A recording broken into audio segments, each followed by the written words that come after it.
நம்முடைய கர்த்தருமாய் இருக்கிற இயேசு கிறிஸ்துவுடனே ஐக்கியமாய் இருப்பதற்கு உங்களை அழைத்த தேவன் உண்மையுள்ளவர். இந்த உடன்படிக்கை பெட்டியில இருந்த ஆரோனுடைய தளிர்த்த கோல் என்று சொன்னால் அது அழைப்பை குறிக்கிறது. அந்த அழைப்பு எதை சார்ந்தது? முதலாவது பரிசுத்தமாகுதல். இரண்டாவது என்ன அப்படின்னு கேட்டா, யாரோடு ஐக்கியமாய் இருப்பதற்கு? இயேசு கிறிஸ்துவோடு ஐக்கியமாய் இருப்பதற்கு உங்களை அழைத்த தேவன் உண்மையுள்ளவர். எனக்கு எப்படிப்பட்ட அழைப்பு பிரதர்? நான் என்ன அழைப்பு? தீர்க்கதரிசி அழைப்பா? அற்புதம் செய்கிற அழைப்பா? அதெல்லாம் தானா நடக்கும். ஆனா நம்ம அழைப்பினுடைய உன்னத நோக்கம் என்ன தெரியுமா? நம் இரட்சகராகிய நம்முடைய நேச கர்த்தராகிய இயேசு கிறிஸ்துவோடு நான் ஐக்கியமாய் இருக்க வேண்டும். இன்டிமேட்,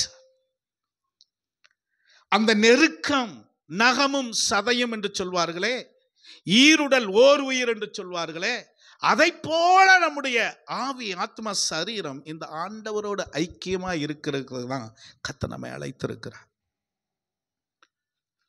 யோவான் 8வது அதிகாரம் 29வது வசனத்துல இயேசு கிறிஸ்துவை குறித்து இப்படி வசனம் சொல்லுகிறது, நான் பிதாவுக்கு பிரியமானவைகளை எப்பொழுதும் செய்கிறபடியால் அவர் என்னை தனியே இருக்க விடவில்லை.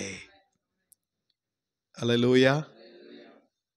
ஆரோனுடைய தளிர்த்த கோல் பழைய ஏற்பாட்டில் அவருக்கு ஊழிய அழைப்பு அப்படின்றது ஒரு பிரித்தெடுக்கப்பட்ட காரியமாக இருந்தாலும் கூட, இங்கே வேதம் நமக்கு தெளிவாய் சொல்லுகிற காரியம் என்னவென்றால், புதிய ஏற்பாட்டில் இருக்கிற நமக்கு அந்த அழைப்பு தேவனோடு நாம் நெருக்கமான உறவை வாழ்வதற்கு. ஒரு ஆமென் சொல்லுங்க.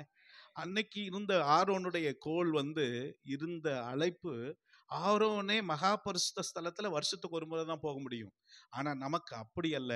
தேவன் நம்முடைய ஆவியவே மகா பரிசுத்த ஸ்தலமாய் மாற்றி அதற்குள்ளே அவர் வாசம் பண்ணி கொண்டிருக்கிறார். அவர் நம்மோடு கூட தங்கி இருக்கிற தேவனாய் இருக்கிறார். நமக்குள்ளே வாசம் பண்ணுகிறார். அப்போ நம்முடைய வேலை என்னன்னா, இந்த உடன்படிக்கை பெட்டி, ஆவிக்குரிய உடன்படிக்கை பெட்டி அப்படின்னு சொன்னா என்ன பொருள் என்றால், நான் இந்த தேவனோடு ஐக்கியமாய் இருக்கிற ஒரு அழைப்பை தேவன் எனக்கு வைத்திருக்கிறார். இந்த அழைப்பு உங்களுக்குள்ள இருந்துச்சுன்னு சொன்னா, இந்த ஐக்கியம் தேவனோடு இருக்கும்னு சொன்னா, நீங்கள் தேவனுடைய உடன்படிக்கை பெட்டி, இந்த பெட்டி போகிற இடமெல்லாம் ஆசீர்வாதமா தேவனுடைய ஜனங்களுக்கு இருக்கும்.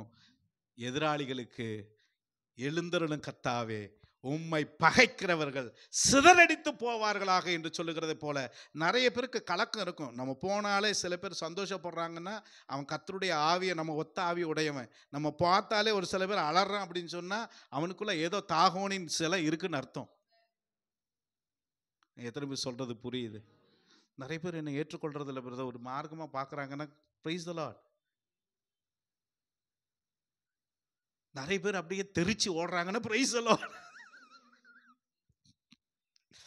ஓகே, அது வரக்கூடிய நாட்கள் அது தியானிக்க ஆண்டவர் உதவி செய்வாராக. அதே அதிகாரத்தில் பாருங்க, 26வது வசனம்.